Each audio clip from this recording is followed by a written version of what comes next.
The Curse of Summerbula. The sun was setting over the rugged landscape of Summerbula, a remote village nestled in the shadow of a mountain range. The air was thick with tension, and the villagers whispered of a curse that had befallen them. Strange illnesses had spread, and the water, once pure and life-giving, was now suspected of carrying death. Dr. Maria Burkle, a young and idealistic journalist-turned-physician, had arrived in Summerbula with a mission. She had left her comfortable life in Johannesburg to help those in need, but nothing could have prepared her for what she was about to face. Her journey began with a harrowing flight, where her pilot, a man with a mysterious past, barely managed to keep the plane from crashing. "This will be your last flight if you don't start paying attention to the variometer," he had shouted, his voice barely audible over the roar of the engine. Maria, clutching the sides of her seat, realized that her adventure in Summerbula was going to be anything but ordinary. Upon landing, Maria was greeted by Dr. Schaefer, the local physician who had been struggling to contain the outbreak of illness. "Welcome to Summerbula," he said, his voice tinged with exhaustion. "We've been waiting for you." Maria quickly learned that the villagers believed the recent deaths were the result of a curse. The water, they said, was poisoned by evil spirits. But Maria, ever the skeptic, suspected a more scientific explanation. Her suspicions were confirmed when she discovered that the water supply had been contaminated with mercury. The source of the contamination was traced back to an illegal gold mining operation in the mountains.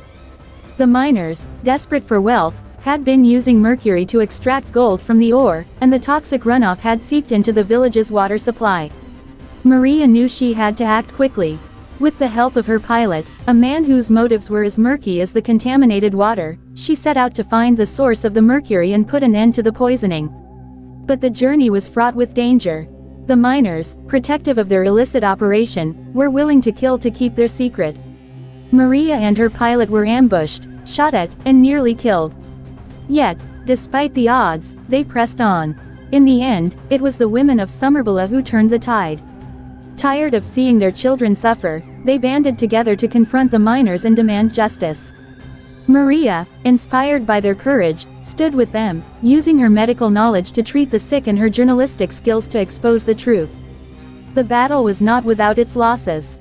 Maria's pilot, who had started as a reluctant ally, revealed his true colors when he tried to betray her for a share of the gold.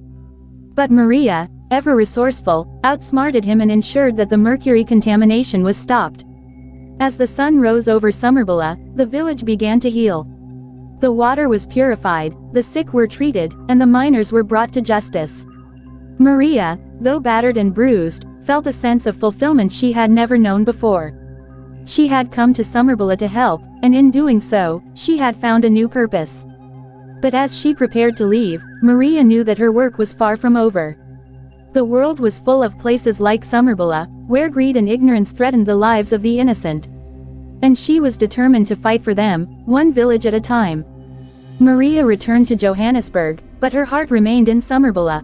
She continued to write, using her platform to shed light on the injustices she had witnessed. And though she faced many challenges, she never forgot the lessons she had learned in that remote village.